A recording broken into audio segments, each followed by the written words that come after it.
Welcome, everybody, to the experience. I am here today with Miranda Moore from Albuquerque, New Mexico. And I'm super excited to chat with you, Miranda, about your journey with eXp and what that has looked like, making your way to eXp and what your story is. So, I would just love to dive in and let's chat about your story. Yeah, because it's definitely a little different than some. Um, I mean, obviously, right, most people like they've worked or whatever, and then they come into real estate. I actually came into real estate as kind of like my job for a while. It was really weird. My boss at the computer lab when I was at school, he left the labs and started working in real estate. I got moved to Albuquerque. My husband and I graduated, and he had a job. I was a stay-at-home mom, just, wanting some extra income. So my boss or ex-boss calls me. He had just joined eXp Realty and wanted some help in the background. My degree is actually in engineering, which obviously has nothing to do with real estate. Right. But it is very detailed heavy, lots of paperwork, and that was things he didn't like to do. So I became his TC and learned all about the eXp systems. Used to log into the world, you could just give them the address and somebody could make an account. So I had an account. I actually literally got to go into the world and talk to the person that was going through the contract. It was really cool. But as eXp has grown, the systems have changed. Obviously, they need firewalls and things that weren't needed previously. So I got to be there for all of that growth. I mean, I've literally been in the world longer than some people have been with eXp. It's kind of cool. Yeah, that's awesome. So I've met Elizabeth Riley, Gene Frederick, all of these people I knew before I could ever say I'm with eXp, because I just had my own business helping eXp agents. Oh, So I really got to learn the business, what it took. I was doing Texas contracts back then. That was allowed. I don't know if it still is or not. Because I would, just do the paperwork, send it to the agent would give it to the client. So it was all background stuff. Got to do all the marketing, learned how to do a newsletter, learned what people were interested in, how to think about things buyers were looking for or sellers would be needed. And so I was like, I think I'm ready to help a client. So this will be my third year. This April will be 3 years that I've had my actual real estate license here in New Mexico. I still awesome. do some marketing stuff for some other people, but really starting to focus on what it takes here. And yeah, I went to eXpCon the first year I was licensed, back when it was in Vegas. So I've gone to a couple of eXpCons. Just the amount of networking is amazing. I got a little overwhelmed because I totally jumped in. Oh, I know what I'm doing. So you join all these groups, and I've got the You're drinking from the fire hose. yes, got my express offers and got a commercial certification, not licensed, just took some of those classes, different certifications, and now it's like, okay, I need to focus and niche. Like now that I've kind of done all the things, drill down and what do I want? And so that's kind of what I've learned from my journey. I've been told since like literally day 5, niches get riches.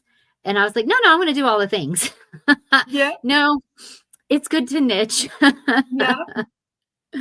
So that's kind of what I'm working on now, trying to figure out the business that I want to do, not just all the things that you can do, because there Right. is so much that eXp lets you do. What do you want to do? Exactly. And I find too, like over the course of the years, I've taken different coaching programs and mentorship programs. And sometimes it takes a couple of years for you to figure out who you like to work with and who likes working with you. Um, I was actually taken through this exercise once by a coach, and he was like, I need you to print off all of last year's deals, and I need you to write down beside their names what they do for a living. And I was like, what does this have anything to do with anything? This is stupid. I am not going back through 40 some odd deals to like figure out whatever, to try to remember what everybody's career was or their profession.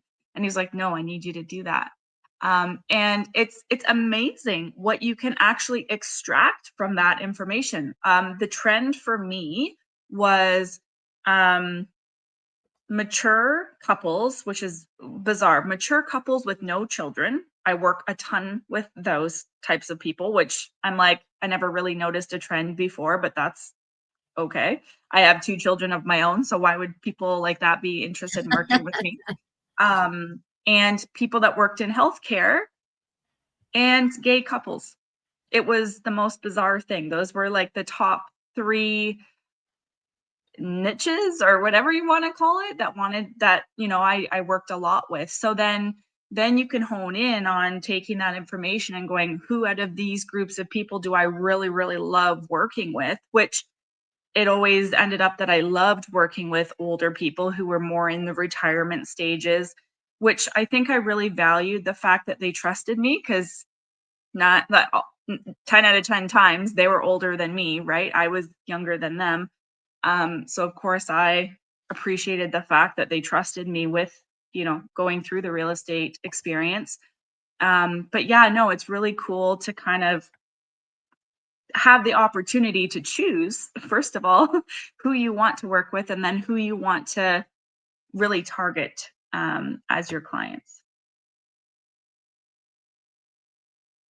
Your Oh, network in say that. in Say that oh, again. did it Sorry. cut out? Yep.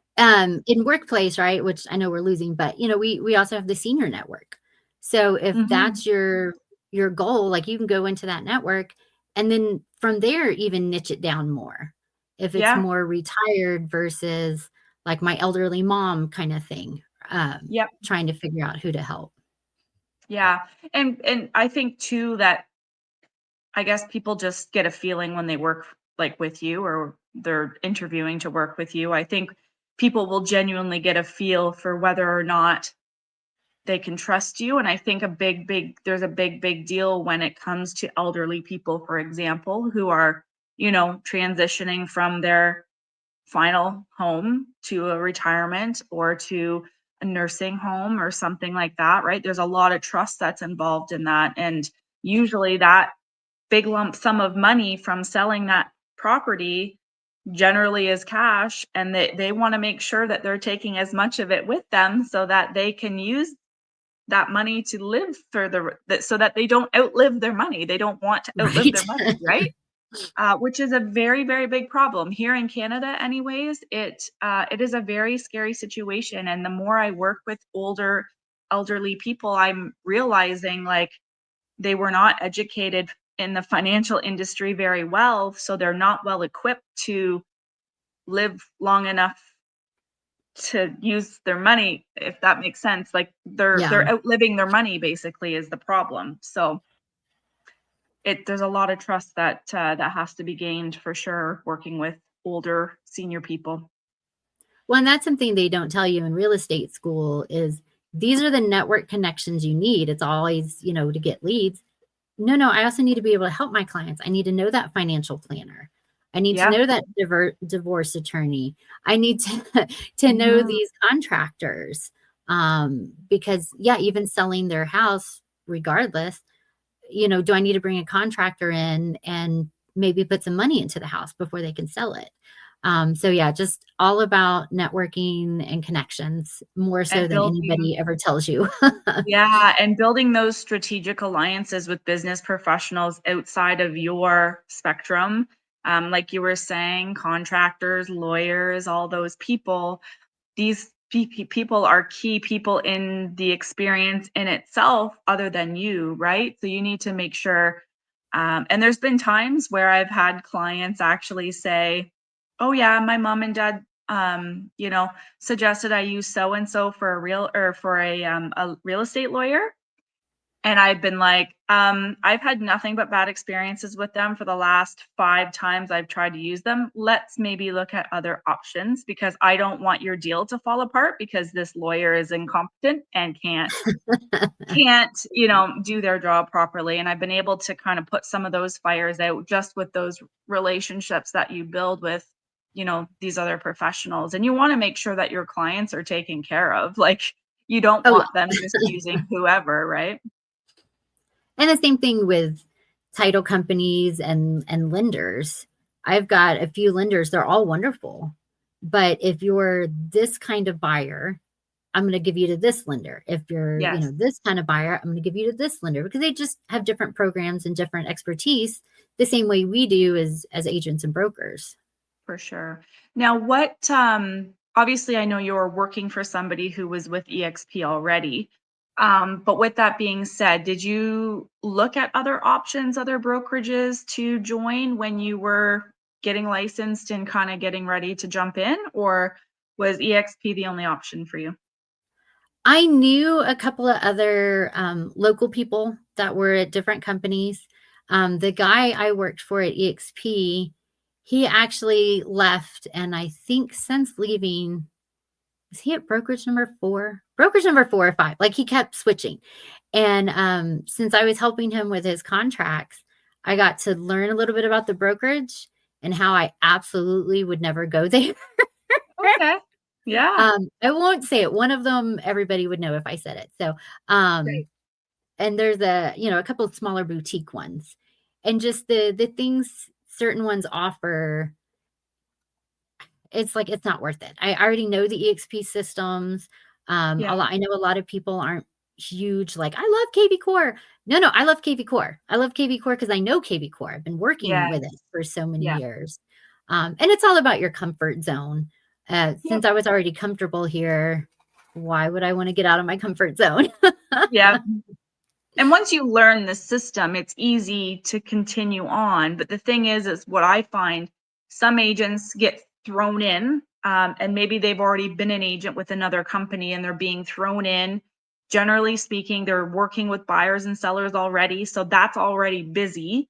So when they get thrown in, they're just kind of like all these systems and drinking from the fire hose. And if they don't have a TC or a virtual assistant or an assistant helping them, it's very hard sometimes to just kind of cut out and carve out that time to learn KV Core, or because it is a time commitment. In order to learn something new, you need to sit down and learn it, right? Right. There's definitely a learning curve. I've So like the guy that came in, he would, kind of pit me out to the rest of his downline that he brought in, and, different friends and stuff. So I got to help a lot of people when they first joined EXP, because the mentor program is great. I love the mentor program.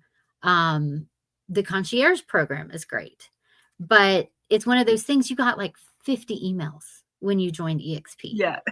And a lot of them were link heavy, so they went to your spam. So you really have to have a good sponsor, or that type of mentor, or like if you join a team, your team leader, to be Right. like, these are the highlights. These are the things you need to do first.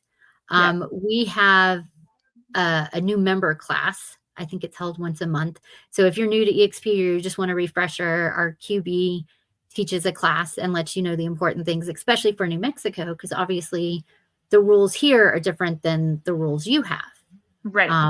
as far as like getting business cards and whatnot. So yeah, there is support there. You do have to look for it. I Yes. went to some class or something. They were talking about the employee mindset. I mean, I used to be an employee. I had an 8 to 5. I went to work. They told me what to do. I was done. Versus, you are your own boss. You get to make your day, and you can either make it well or you can make it poorly. Yeah. And there were a couple of brokers who ended up leaving because I don't know why they didn't just join a team. They wanted an office. They needed that office space, which I understand. But that's why I'm considering possibly joining a team, so I can have somebody else force me that accountability. So Right. that is a big thing. People, oh, real estate agents make so much money. Yeah, the ones who put in the time, the work, the effort, and have that ability to be accountable to themselves. It's really, Yes. really hard to be accountable to yourself. And so that's one of the things I'm striving to work on more. I mean, I've got cute little timers and like I literally have to hour out my day Yep. because otherwise you're just putting out fires all day and you're not getting anything done. Yep. And this is why, yeah, having the mentor, like you said, a lot of people come in, they already know what they're doing in Hmm. theory. So they're Yep. not given a mentor. They still need someone to latch on to. Yep. And people are here. People love to help people in eXp. I love my New Mexico family. And I'm sure it's similar in other states as well, just in smaller pockets. But Even yeah, on it's just a global level, everybody is helping everybody, right? Like I'm thinking to myself, I've got some checklists that might actually help you to sort of like when you're time blocking for things and when you've got like a new listing, maybe you already have checklists, but I'll send them to you so that you can see if they would help you because sometimes it's hard to be accountable and it is easy to be squirreled all day oh yeah, long. especially Um, with kids. yeah, yes, yes, for sure. Yeah. And that's what I always say. Like, I have my timer, and they're like, can't you block out an hour? I can't block out an hour. I would have a panic attack if I was like really trying to just work for an hour. But yeah, unless there's like blood or puke, I can focus on this for 20 minutes. Yep, If the school calls, that's the only phone that I'm going to answer during my 20 minutes because yep, that's when I need that's the longest time I can focus on something right. before mom mode kicks in. Yeah, yep. For sure. And so, um, what are your long-term goals with eXp? Do you want to build a team? Where do you kind of see yourself going? You just said that you might want to join a team. Did you say that? Yeah, and that's one of the considerations. And the ladies team that I was talking to, it's really cool because it's one of the place teams.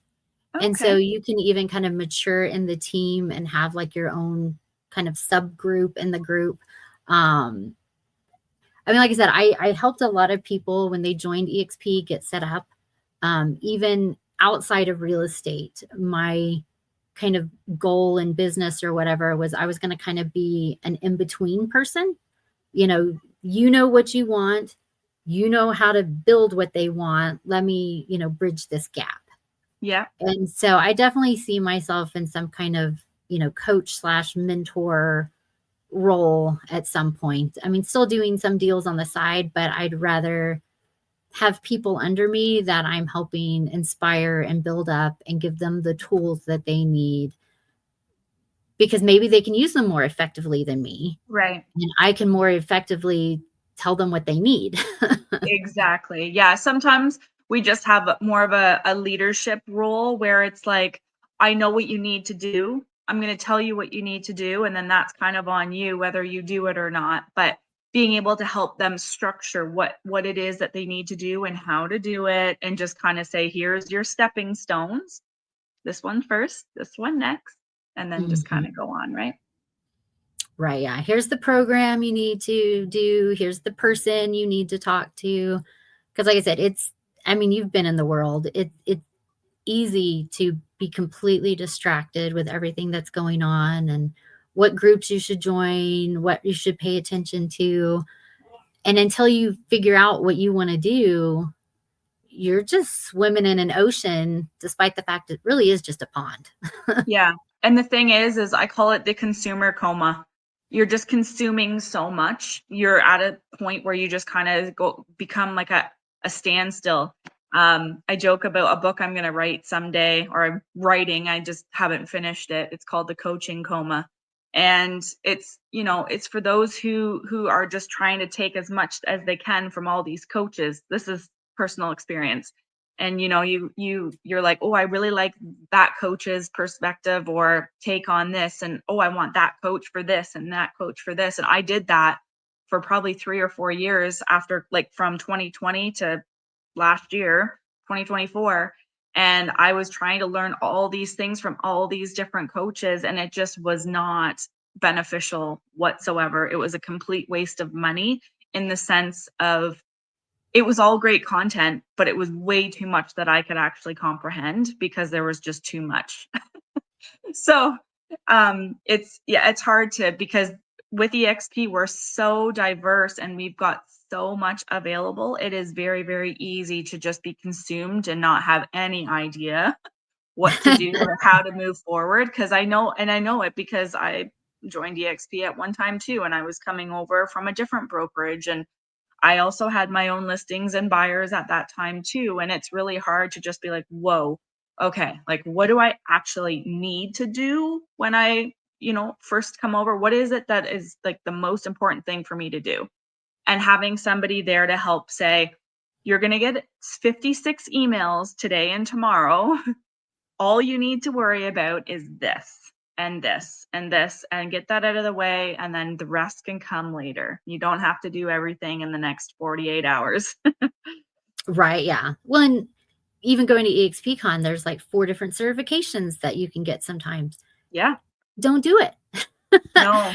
Just do one, or, and see if that's what you Exactly. want to do. But Yeah. yeah, I am the webinar queen. I was literally on 2 different webinars at the same time yesterday. I don't really know why, but that is the one nice thing, because I have consumed so much. I can tell you what I've learned. You don't have to Right. go to 50 classes, because I've already gone to 50 classes. Exactly. Yep. But yeah, that doesn't mean I'm productively using the things I learned in those Right. 50 classes, nor should Right. I, because some of them just don't apply. Exactly. Yeah. I think aligning yourself when you're, if first of all, like when you're considering EXP, just make sure you do the numbers, first of all, because sometimes it won't make sense for you if you're at a brokerage where your splits are different and your whatever is different. But for people who want um, long-term growth and long-term stability, I believe that EXP offers that with everything that they do have, and with the revenue share and all that, the stock program, the agent equity program. Like there's so many programs to be able to take advantage of, and just so multifaceted compared to other brokerages that are just kind of single-minded. That's one thing I really like about EXP. Well, that's one thing. Like I said, this guy's gone to several different brokerages. I got to see what the brokerage said on paper, and then what he actually got from the brokerage. And those things don't always align. Right. And so, I mean, I think that's a great first start. Like when you're looking at resumes, look at all the different brokers' resumes and think about that. But then, yeah, you have to meet people, and you have to meet people from your area. Because, Yeah. like the Texas brokerage, even though it's still EXP, it's so much bigger. It's going to be very different than what we have here in Albuquerque. Right. Um, so just it's really, really important to meet people, ask questions, not just, yeah, I joined because of the rev share. Well, that's great and super important, but why else did you? What else are you getting from it? And as somebody who doesn't have a downline, I don't care about the rev share right now. They Right. better be giving me something else. Yeah, So yeah. exactly. Everybody joins for different reasons. And even I always give the example, had I not moved over from Exit Realty to EXP, I doing absolutely nothing differently, having no team, just doing my thing, selling houses and buying houses for clients, I was giving myself a 10% raise. And that alone for me, that was the selling feature. I was like, even if I don't grow a team, that's not really on my radar right now. I just want to get paid what I feel I'm worth. And so for me to give myself a 10% raise, that was a no-brainer for me. Right, yeah. Because I mean, like you said, splits are different. We have a monthly payment, but we get stuff for that monthly payment. Yeah. Versus without that monthly payment, how much would I be paying for this, that, and the other thing that I'm getting for this monthly payment? And we're So, talking like minimal hundreds, not like thousands, because oh some gosh, some desk fees and some monthly fees are in the thousands, which I would never do it. no. Well, I mean, and something like this, if you're going to lose money if you never have a deal. Yeah. But if, I'm only losing 200 here versus 2,000 there, which one makes more sense. Yeah. You can at least go into debt or put yourself into debt and it take longer and be more sustainable to try and, $2,000 a month adds up a lot quicker than $200 a month. Oh yeah. Well, and how are you going to get yourself out? Does eXp give you the tools to get yourself out? Yes. Does this other brokerage? Maybe, maybe not. You've got to dig in and find out, and definitely talk, if you can at all, to the QB of the brokerage, because that's essentially your boss. And if you don't like your boss, it can make your life super easy or super hard. What's QB stand for? Oh, sorry. So here it's the qualifying broker. So it's the top broker of the state. Okay. Yeah, we don't have that in Ontario. We just have managing brokers. Well, so we have managing brokers, but they're under the qualifying broker. Oh, okay. And that's the thing with eXp too, is we have multiple brokers. There's not just one person with hundreds of people that they're responsible for. We have several, right? Which makes it a lot easier because it makes them accessible. For me, I've never had a problem getting a hold of a broker. And I love that, because when you have a problem, you want it solved right away or yesterday. So being able to access somebody quickly is that is a learning curve, because there was a time period, like I said, used to I could go into the world and talk to the person. They got rid of that. Then you'd have to go into the world for something else. Well, a lot of people couldn't go into the world. Right. So then it was like, what do I do? But now we have a phone number. Yeah. So I do actually have a phone number that I can call if my internet's not cooperating. So that's something eXp learned and adapted and made that change in a positive way. That's another thing that I love about eXp too, as we wrap up here, is just like the evolution of eXp. They're not stagnant. They're not like, okay, we're the best and this is it. Instead, they're like, okay, let's shift, let's evolve with what's happening in the world, and let's, continue to get better and improve. Even the 4 years that I've been with eXp, they've made improvements even to the revenue share models and rev share 2.0. And my old brokerage has had the same model for 30 years and don't think they've changed anything. And I don't think they have any plans of changing anything. And so there's no evolution, there's no improvement, I want to be part of something like this, where that wherever the world is going, eXp is leading the pack. That's what I like. And it's not just expansion, to use an EX word, for the sake of growth. We are trying to grow in a positive way, not just get bigger. Yeah, for sure. Well, I thank you so much for hopping on with me. I loved hearing your story, and look forward to continuing to watch you and your journey. And I'm sure I'll have you back on the show another time. Well, thank you so much. You have a great day. You too. Bye.